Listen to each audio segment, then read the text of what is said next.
आज हम सभी का परम सौभाग्य है कि आज मैं आप सभी प्रबुद्ध जनों का ध्यान एक विशेष विषय की ओर आकृष्ट करना चाहूँगा। अगर आपको अच्छा लगे इस बात को आप सब पे बताएं। वो विषय है, जैसा कि आप आजकल देख रहे हैं हमारे देश में प्राण प्रतिष्ठा शब्द टीवी पे या मोबाइल पे हर जगह तैरता हुआ नज़र आ रहा है। हम जानेंगे कि ये प्राण प्रतिष्ठा क्या होती है, इसका क्या महत्व है, आखिर ये विधा कैसे चली।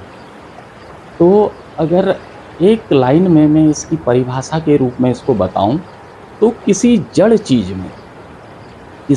चीज में चैतन्यता के प्रवाह को प्रवाहित कर देना ही एक तरह से प्राण प्रतिष्ठा है, प्राण की प्रतिष्ठा।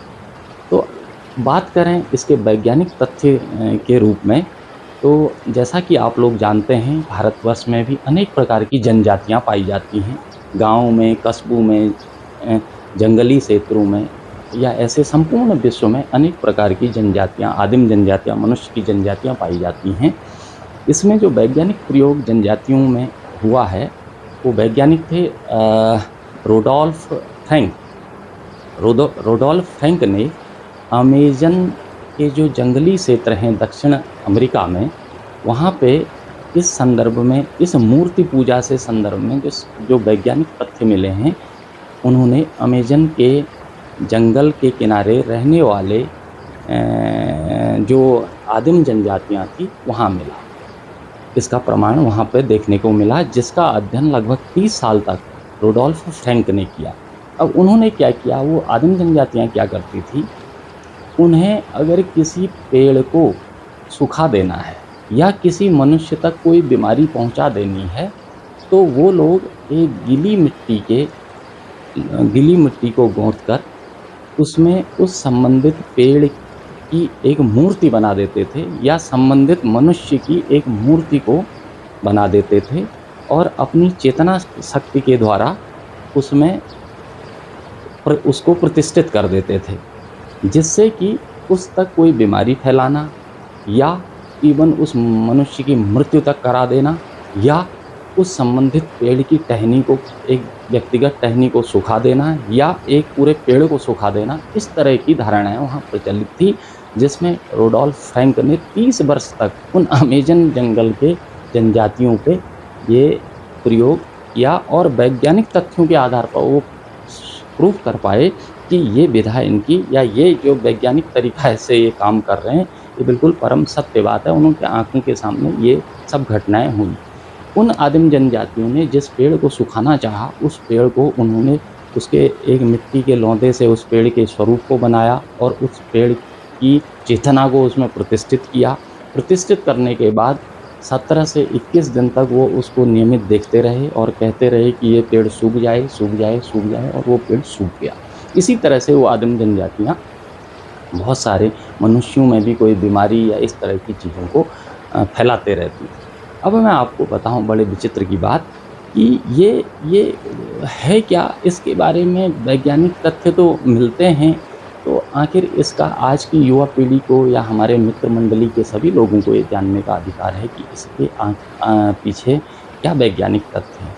आपने देखा होगा कि हमारे ही देश में बहुत सारे लोग कहते हैं ये बंगाल में इस तरह का काला जादू किया जाता है। काला जादू का नाम आप लोगों ने सुना है, तो वो भी कहीं न कहीं इसी प्राण प्रतिष्ठा से संबंधित ही विषय होते हैं। उनका तरीका कुछ और होता है। जो अच्छे तरीके से किसी चीज़ की प्रतिष्ठा की जाती है, उसके बारे में मैं आपको बताऊं। अगर कोई भी मनुष्य, कोई भी व्यक्ति एक स्वच्छ मन के अनुसार किसी भी मिट्टी से संबंधित या संगमरमर या किसी काष्ठ की बनी हुई किसी भी चीज़ की एक मूर्ति को, शुद्ध मूर्ति को लाए, उस मूर्ति के पूरे जो रचना है, जो मूर्ति का जो स्वरूप है, जिस तरह से वो लग रही है, उस स्वरूप को अपने मन में, अपने हृदय में उसे धारण करे, उसके स्वरूप को। उसके बाद भूमध्य पे, जहाँ पे मनुष्य तिलक लगाता है, उस तिलक की जगह पे उसे, आपने सुना होगा कि उसे आज्ञा चक्र के नाम से भी जाना जाता है। तो अपनी आँखें बंद करके आज्ञा चक्र के द्वारा ये बात को प्रतिष्ठित कर दे, ये बात मन में धारणा बना ले कि ये मूर्ति संबंधित उस चीज़ की है, हृदय में ऐसा उसके स्वरूप को रखे और अपने आज्ञा चक्र द्वारा अपनी बात को उस मूर्ति में जो सामने रखी है उसमें स्थापित कर दे, तो वो जड़ मूर्ति चेतन हो जाती है। यही प्राण प्रतिष्ठा है। अब ये वास्तव में ये कोई अंधविश्वास नहीं है, ये बिल्कुल वैज्ञानिक तरीके से इस पे प्रयोग साइंटिफिकली रोनाल्ड थैंक के द्वारा अमेजन के आदिम जनजातियों के साथ 30 वर्षों तक किए गए हैं, देखे गए हैं। पेड़ सूख गए हैं, मनुष्यों में बीमारियां फैला दी गई हैं उन आदिम जनजातियों में, तो ये बिल्कुल प्रमाण है। तो आपको बताऊं, हमारे सनातन धर्म में, हमारे वैदिक हिंदू धर्म में आज नहीं, आज से 7000-8000 साल पहले भी ये प्रमाण मिलते हैं। आपने देखा होगा जैसे भगवान राम ने रामेश्वरम में भगवान शिव के स्वरूप को एक लिंग रूप में रामेश्वरम में स्थापित कर दिया था और उनकी प्राण प्रतिष्ठा की थी, जिसमें समुद्र में सेतु बंध बना के वो लंका तक गए थे। तो वही प्राण प्रतिष्ठा है, वो जागृत हो जाते हैं। आपने देखा होगा भारतवर्ष में भी जो 12 ज्योतिर्लिंग हैं जागृत अवस्था में हैं, और हमारे सदगुरु जग्गी वासुदेव महाराज जी ने भी एक ध्यान लिंगम बना रखा है। वो भी आप उसको कभी आप उसके बारे में पढ़ें तो उसमें भी वो भी जागृत अवस्था में उन्होंने बनाया है। ये सत्य बात है, ये बिल्कुल वैज्ञानिक रूप से ट्रुथ बात है, सत्य बात है। ये कोई मजाक नहीं है कि इस तरह की बातें लोग हवा में भी ले लेते हैं, ऐसा नहीं है, बिल्कुल सत्य बात है। अब आपको मैं इसका विधान बताता हूँ जो परम गोपनीय है। शायद बहुत कुछ सदगुरु या कुछ श्री श्री रविशंकर या भारतवर्ष में इस तरह के इस कोटि के जो मनुष्य हैं शायद वो इन्हें जानते हों। तो मेरे अध्ययन से मैंने इस बारे में जाना और प्रैक्टिकली इसको मैंने प्रयोगात्मक रूप में भी इसका प्रयोग किया है। तो ये बात सत्य है। अब आपको मैं बताऊं कि ये प्राण प्रतिष्ठा होती कैसे है किसी मूर्ति की। जैसे आजकल आपने देखा होगा श्री अयोध्या जी में भगवान राम की मूर्ति की प्राण प्रतिष्ठा का कार्यक्रम 22 जनवरी को प्रधानमंत्री माननीय श्री नरेंद्र मोदी जी द्वारा किया जाना है। तो उसमें बहुत सारी बातें आ रही हैं, उसमें बहुत सारे लोग ये भी कह रहे हैं कि ये अभी मंदिर पूरा नहीं हुआ है। ये कंट्रोवर्सी चलते रहती हैं, हमें कंट्रोवर्सी से कोई लेना देना नहीं है। जहाँ तक मेरा अपना मत है, मैं मानता हूँ कि जब मंदिर की स्थापना होती है, मंदिर के कक्षों की स्थापना होती है, वो स्थापना जिस दिन भूमि पूजन होता है उस दिन वो प्रक्रियाएं पूरी की जाती हैं। जब एक तल बन जाता है, उस तल में उस संबंधित कक्ष जिसमें कि वो मूर्ति स्थापित हो रही है, वो कक्ष अगर बनकर तैयार है तो उसमें हम कोई भी शास्त्रोक्त मत से भी और उसमें हम मूर्ति की स्थापना कर सकते हैं। अब आपको सबसे मुख्य बात मैं बताऊं विषय पे आके कि ये प्राण प्रतिष्ठा क्या चीज़ है, ये होती कैसे है। आपको बताएं, जैसे किसी भी वस्तु, चाहे वो संगमरमर हो, चाहे वो मिट्टी हो, चाहे वो काष्ठ की बनी हो या किसी भी चीज़ की बनी हो, कोई भी मूर्ति, उस मूर्ति को संबंधित जो व्यक्ति उसकी प्रतिष्ठा कर रहा है, जिसे हमारी वैदिक भाषा में यजमान भी कहते हैं, जो यजमान बनता है, वो अगर एक निश्चित नियम के तहत 7 दिन या 9 दिन या 11 दिन एक अपनी दिनचर्या, सात्विक दिनचर्या का पालन करते हुए अपने प्राण को, अपना जो हमारा जो स्वरूप है, अपने स्वरूप में स्थित होना, वही है जो ये 11 दिन 7 दिन 3 दिन का जो अनुष्ठान किया जाता है या व्रत जिसे फास्टिंग में रहता है आदमी, कि अपने स्वरूप में स्थित रहे। अपने स्वरूप में यदि वो कोई भी मनुष्य 3 दिन 7 दिन 11 दिन में जितने में उसे सुविधा होती है। अब ज्ञानी मनुष्य या जो मेडिटेशन करते हैं, जो ध्यान करते हैं, वो तो 1 दिन में भी अपने स्वरूप में, 1 घंटे में अपने स्वरूप में प्रतिष्ठित हो सकता है।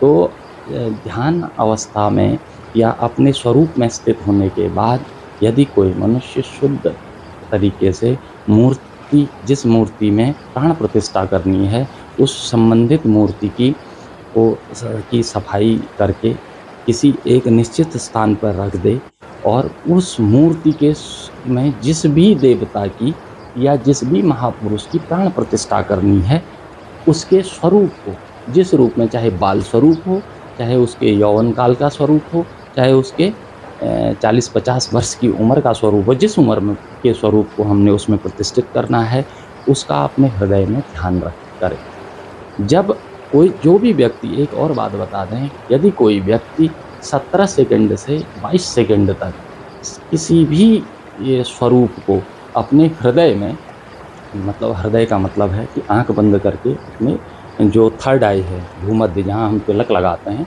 वहाँ पे ध्यान करते हुए अपने हृदय में उस संबंधित मूर्ति को 17 सेकंड से 22 सेकंड तक मात्र इतने कम समय तक ही उनके स्वरूप को, उस देवता के या उस महापुरुष के स्वरूप को अपने हृदय में धारण करके अपने मस्तिष्क पटल पे उनकी मूर्ति को रख दे, और जैसे ही आँख खोले और भूमध्य, ये जो हमारी आज्ञा चक्र है, इस आज्ञा चक्र से जैसे ही आँख खोले संबंधित मूर्ति की तरफ देख के ये धारणा करके कि ये जो है, ये जो चेतना है, ये उसी स्वरूप की या उसी देवता की चेतना है जो अब इस मूर्ति में है, अब से इस मूर्ति में है, ऐसी धारणा करके और कुछ विधान से ऐसी कर दिया जाए तो वो संबंधित मूर्ति, जो जड़ मूर्ति है, वो चेतन हो जाएगी। इसी को प्राण प्रतिष्ठा कहते हैं। अब इसमें सनातन वैदिक जो तरीका है, जो आदिकाल से, जो भगवान श्री कृष्ण ने गीता में भी इसी स्वरूपस्थ महापुरुष की या यज्ञभोक्ता महापुरुष की चर्चा की है। जो स्वरूपस्थ पुरुष को तो उन्होंने कहा है कि वो मेरा स्वरूप है या मैं उसके स्वरूप में हूँ।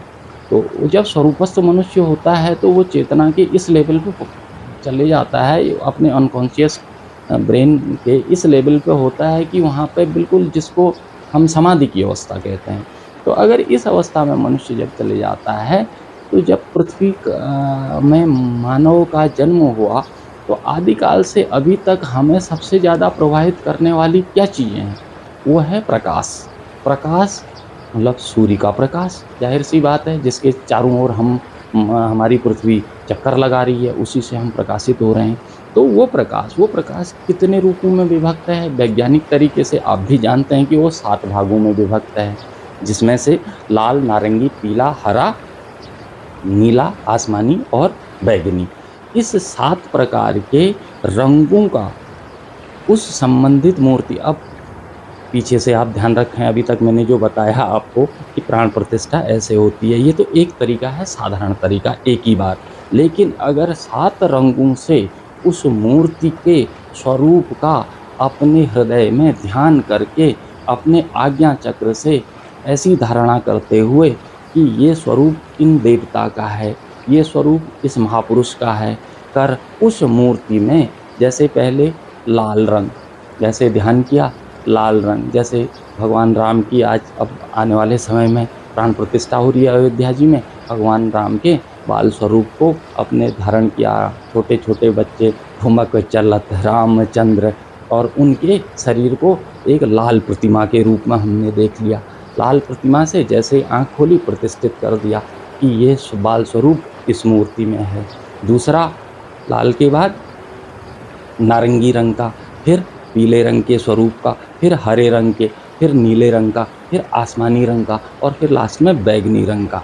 इस 7 रंगों से वो 7 प्रकार की जो चेतना के स्तर हैं, ऐसे ही ये हमारे शरीर में भी जो कुंडलिनी विज्ञान के विद्यार्थी हैं या जो कुंडलिनी के बारे में थोड़ा बहुत जानते हैं, वो भी समझते होंगे मूलाधार लाल चक्र का है, से लेके आपके विशुद्धि और आज्ञा और सहस्रार तक जो 7 चक्र हैं हमारे, मूलाधार से सहस्रार तक, तो उनके जो रंग हैं, उस रंग के स्वरूप का उस बाल रूप में भगवान राम के स्वरूप को ध्यान करते हुए इस भावना से हम प्रतिष्ठित कर दें, तो ये जो जड़ मूर्ति है वो अब जड़ नहीं रही, वो चैतन्य हो गई।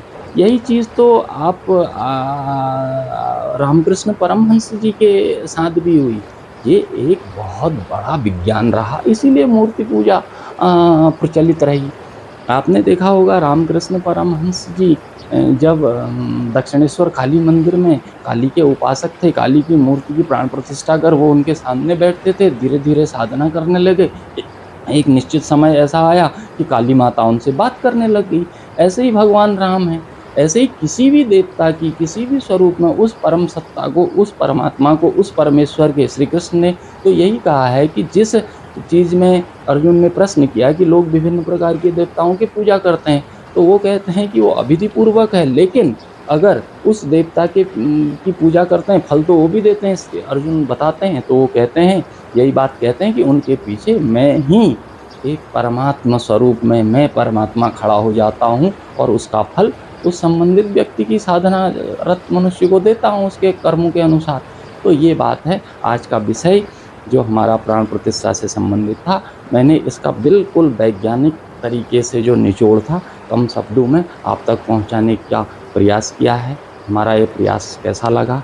आप अगर कोई त्रुटिवश आप किसी को कोई हमारी बात से तकलीफ़ हुई है, उसके लिए माफ़ी चाहते हैं।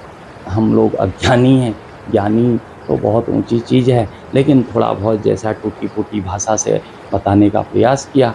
अगर अच्छा लगे आप सभी में बाँटिए और सभी को इससे प्राण प्रतिष्ठा के वैज्ञानिक तथ्य से आप हमारे कर्तव्य बनता है कि सबको बताएं, जिससे कि हमारा सनातन, हमारी वैदिक रीति, हमारा हिंदू धर्म, हमारी जो बहुत अच्छी वैज्ञानिक तरीके की पद्धति है मूर्ति पूजा की, प्राण प्रतिष्ठा, ये सब तक पहुंच सके, असली ज्ञान सब तक पहुंचे, ये हम सबका उद्देश्य होना चाहिए।